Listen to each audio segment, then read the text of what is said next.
Francis. Yep. Okay, great. Thank you very much. Okay, so as you've already seen this slide, I won't talk to it too much. But ultimately, the last point to make is that we're estimating that most sites will meet newly diagnosed patients about 20 to 40 per year, we're hoping. So we're hoping that with all these sites open, we can actually hit that target. And the other point to make here is, A, Queckle, well done, thank you very much. Screening your first patient, managed to get you open. And secondly, SIVs are definitely being booked up quite quickly, so please try and get in touch with me or Harvey at the back who's taking photographs at the moment, and we'll try and get SIVs booked up for you as well, for all the people that haven't got them at the moment. Hope to have 50 sites open by 2018, but we've got 40 sites we're approaching at the moment that I'm hoping to open by about June this year. Once we finally get all the sites open, we've got to hit about 18 recruits per month.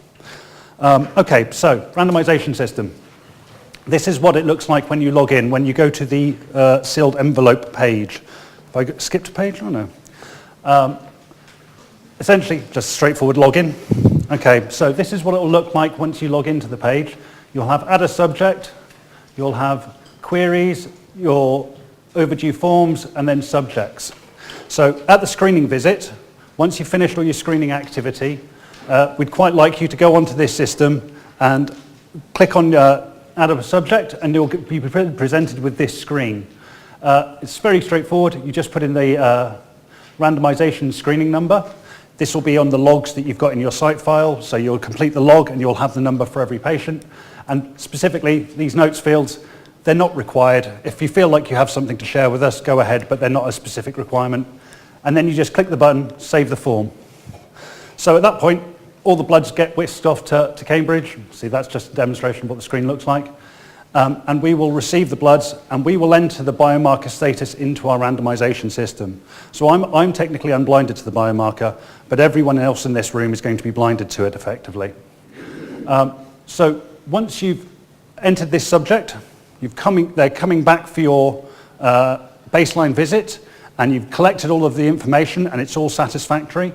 What you'll be doing next is you'll have a list of subjects. So if you click on subjects, this is what pops up. And when you click on any one of your subjects, you'll have a little subject detail form like this turn up on the right-hand side. So as you can see here where it says study entry, this has already been, you can view this at the moment, which means it's been entered. And then you'll have the randomization option, and it just says add. So that's where you just need to click on that add button, and then you'll be opening up the randomization page, which will look something like this. So randomization, you'll just need the initials, I should wear my glasses, date of birth, mucosal inflammation, and disease area, so colon only or other. And then finally at the bottom we'll have the inclusion and exclusion criteria which you need to confirm.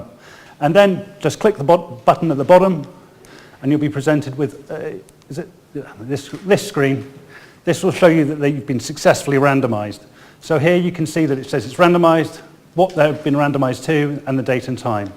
So at this point, you'll also be anyone that's set up for notifications on the system, so the PI, the research nurses, even the pharmacy, which we have set up with notification advice, they will get an email at this point that will tell them what they're on and which arm they're in.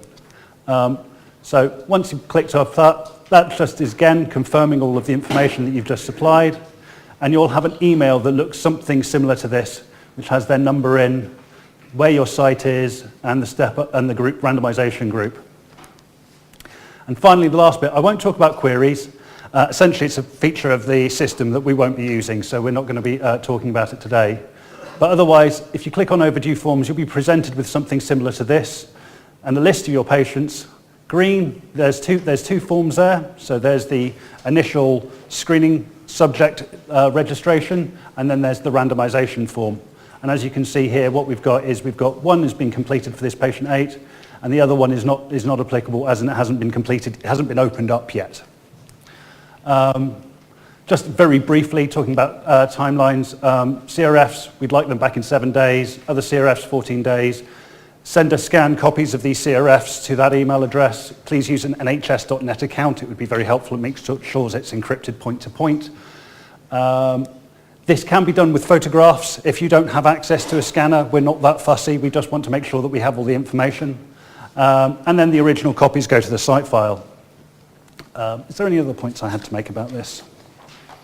So, a mobile, you don't have scanners in your place, a mobile phone photograph, email it to yourself on your NHS account and then forward it to Francis will be fine. Just not Francis, no, don't send it there. Sorry, to this people. Send it there.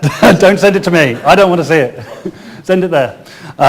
Okay, and just the last thing is that in terms of data management and data queries, if you can get your CRFs completed on the day of the visit, it generally just means that you'll have less data queries. You'll want to make sure that all of the information is complete, and it helps reduce data queries. Just a few points about completion guidelines. Use the latest versions, obviously. Please use ticks, don't use crosses. It can be indeterminate if you use a cross. Make sure that when you're writing months in your dates that you use JAN, MAR, for example. If there's any boxes which and you have values that have a preceding 0, please put in the preceding 0. It just stops a data query coming back to you. But most importantly, these 3 things. Please try and not leave stuff blank. If you can make sure that they're not known, not applicable, or they've not been done, that will minimize queries coming back to you. And finally, just make sure any errors are done in a GCP compliant fashion with a single line cross through and a sign and date. Finally, from my perspective, our sponsor requires us to have 30 days from the SIV to the site being open and greenlit. Otherwise, I have to do another SIV. Now, that's a much shorter, simpler thing that I'll do with you, and it will probably just be with the PI on the phone. But just to save that kind of unnecessary workload, try and get that open as soon as possible. And again, the CRN metric is 70 days. Essentially, that's all my questions. I still haven't fixed the spelling mistake. But yes, mainly, if you've got any questions, go ahead. But otherwise, please book your SIVs up with me and Harvey as soon as possible so we can get your sites open.